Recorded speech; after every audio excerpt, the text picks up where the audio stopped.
Welcome ladies and gents to another episode of Game Review. This time we have a very interesting matchup. Wesley versus WhiteElo from the round 2 of the Lindores Abbey Rapid challenge, which forms part of the Magnus Carlsen Chess Tour. So today we have a wild game on our hands, a game where it started off with a theoretical battle and converted into a full-blown tactical war. So before we get to that, please hit the subscribe button and feel free to comment in the section down below if you guys want us to do any specific game reviews. Check out the channel, there's some more great game reviews for you guys to watch if you like the content. Okay, let's jump into things. Playing with the white pieces is Wesley, so playing with the black pieces is WhiteElo. So Wesley starts with e4, e5, knight f3, knight c6, bishop c4, bishop c5, castles, knight f6, d3, d6, c3, standard Gecko piano type of positions, a6, rook e1, h6, a4, castles, knight bd2. Seeing the maneuver, this knight on d2 would like to come to f1, then he covers both the e3 and the g3 square. Usually goes to e3, but it's also got the option of exchanging bishops on e3 and then allowing the knight on f1 to recapture. So the position is rather equal and is considered equal amongst the engines of today.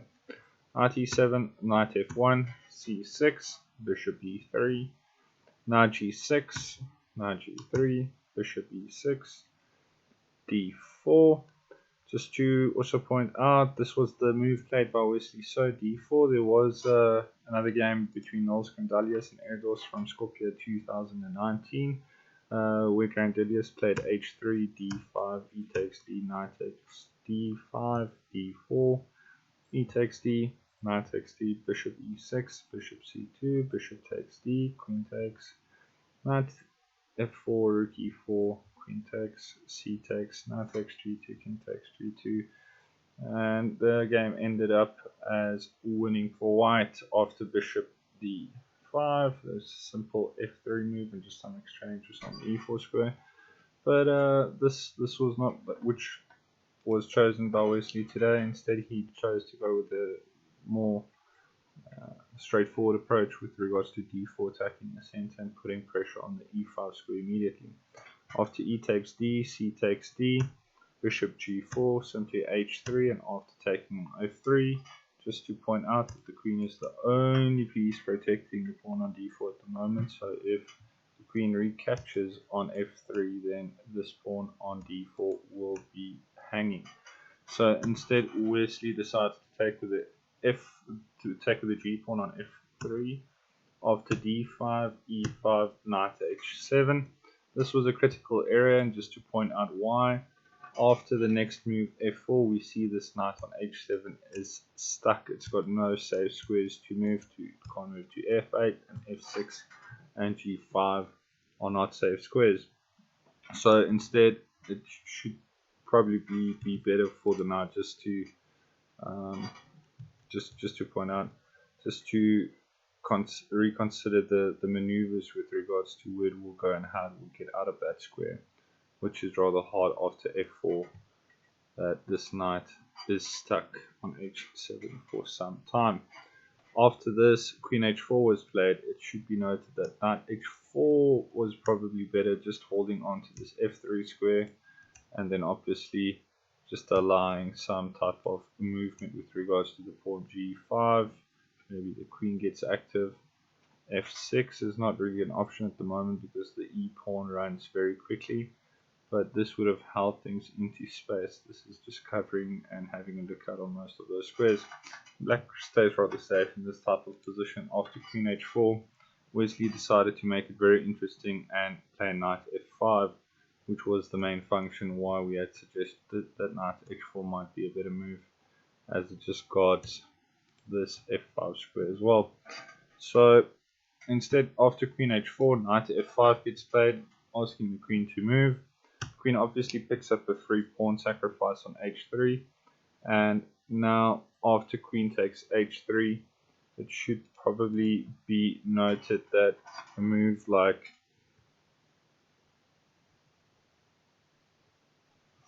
bishop a5 is a strong and legitimate threat after queen takes h3. So instead, white plays bishop c2, knight h5, knight h4, simple knight exchange after rook a3, which is a very unique rook left in order to jump to the other side of the board. It's also got some ideas to probably attack along the b file at later stages as well.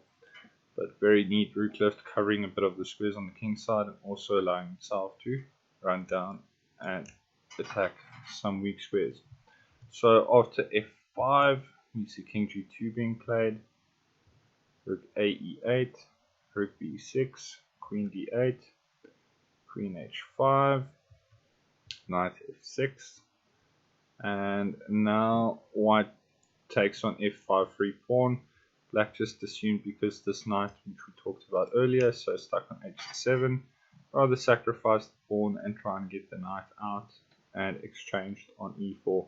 But this costed black some material, which after bishop takes g6 and bishop takes d4, started this mashup of rook takes e4, d takes e4, rook g3 threatens mate immediately. So white is definitely asking some questions after queen d7. Queen h6 got played. Now this was the move that was played by Wesley. So, and I should point out that after this, rook f7 was played and bishop e3 pinned this piece. So just to point out that there was an alternative option in this type of position, which led to quite a comfortable type of equal position for black. Rook takes e4. Apologies for that. After queen h6, black could have simply taken on e5. And after taking on e5, bishop f takes e5 is obviously not an option because of the pawn takes. Rook f2 check, and you can see why this is not advisable. This king is forced to come down to g1, and there is just no way they are surviving. This piece is hanging on c2. King needs to come down to h1. There's another check on f1, and it doesn't end too well. So just to come back to this position, that instead of f takes e, there was also an option of playing bishop e3, and after bishop takes e3, e takes f3, rook f5, you see a pretty equal position where I believe black could hold on to. There's an exchange up, and there's no mating threat, which probably leaves white in a position where they are just absolutely lost. But nonetheless, if we go back to this position, queen d7, after queen h6, this was completely missed by WhiteElo, and he played rook f7, which led to the indefinite pin on b3. And after king f8, we see why queen h8 check simply leads to a win for white. Queen h4, king f8, queen h8, king e7, and the queen now just goes to h5. It's clearly winning for white. After king f8, the king needs to come back in order to protect this rook again.